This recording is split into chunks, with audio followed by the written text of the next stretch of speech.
What's up, everybody? I'm Sydney Goodman, and in today's Daily Fix, become a co-op legend in Ghost of Tsushima, Marvel's Avengers, 15 unannounced characters, and Netflix has a new sound. Roll the thing.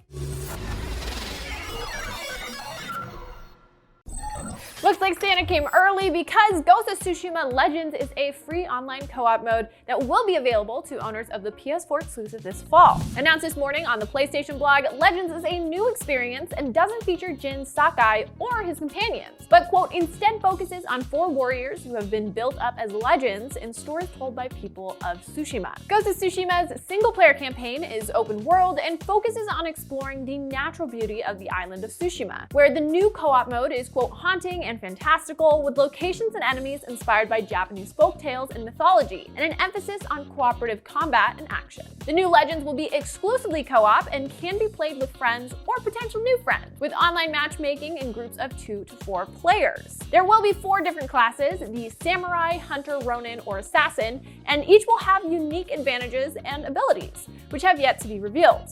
With 2 players, you can play a series of co-op story missions that will increase in difficulty and build on the foundation of Ghost of Tsushima's gameplay. With 2 players, you can play a series of co-op story missions that will increase in difficulty and build on the foundation of Ghost of Tsushima's gameplay, with new magical twists that often require cooperation between players. Now I get why it's called co-op. It's a bad joke. With 4 players, you'll take on wave-based survival missions, and your team will need to work together to take on the toughest enemies Tsushima has to offer, in addition to new Oni enemies with supernatural abilities. But wait, there's more!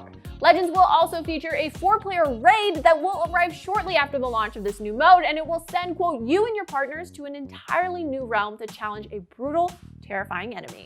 Whew, spooky. I'm loving Ghost of Tsushima, and I'm not really an open world person or a sword combat person, to be completely honest, but something about the world and the storytelling is just so good. And the free co-op update is definitely something I can get down with. I want to use a clip from I Think You Should Leave on Netflix, but I couldn't find it anywhere, so I'll just try to reenact it now. Does that count as what I get for Christmas as my gift? Go watch the show if you haven't already, and play Ghost of Tsushima.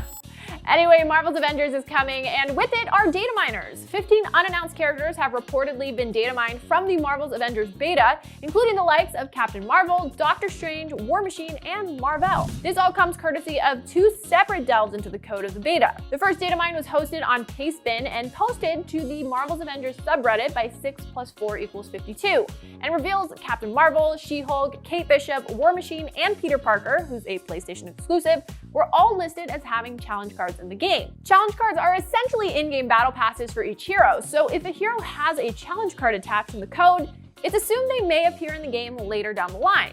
A second data mine included all the previously mentioned characters and added more to the potential roster, including Ant-Man, the Wasp, Vision, Black Panther, Doctor Strange, Falcon, Mar-Vell, Mockingbird, Quake, Winter Soldier, and Scarlet Witch. Frenzy, Ultron, Red Hulk, Deathlock, Vindicator, and Monica are also referred to in the second data mine, but their playability is questionable because they're listed in sections outside of the core list of unlockable characters. None of this is for certain, but whenever we find out more, we've got you covered.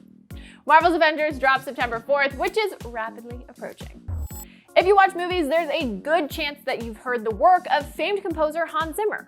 He's the composer behind scores for movies like Gladiator, Inception, and tons of others. Personally, I'm a big fan, and apparently so is Netflix. The streaming giant commissioned the famed composer to create a longer cinematic version of their iconic Sonic logo, ta-dam, for movie theaters. Revealed in an episode of the 20,000 Hertz podcast, Netflix enlisted Zimmer to create an extended version of its sound indent for any movies that make the awards qualifying push into theaters, like they've done with Roma, Marriage Story, and The Irishman. Shiggy Chen shared the 15-second version on Twitter, and it sounds so good.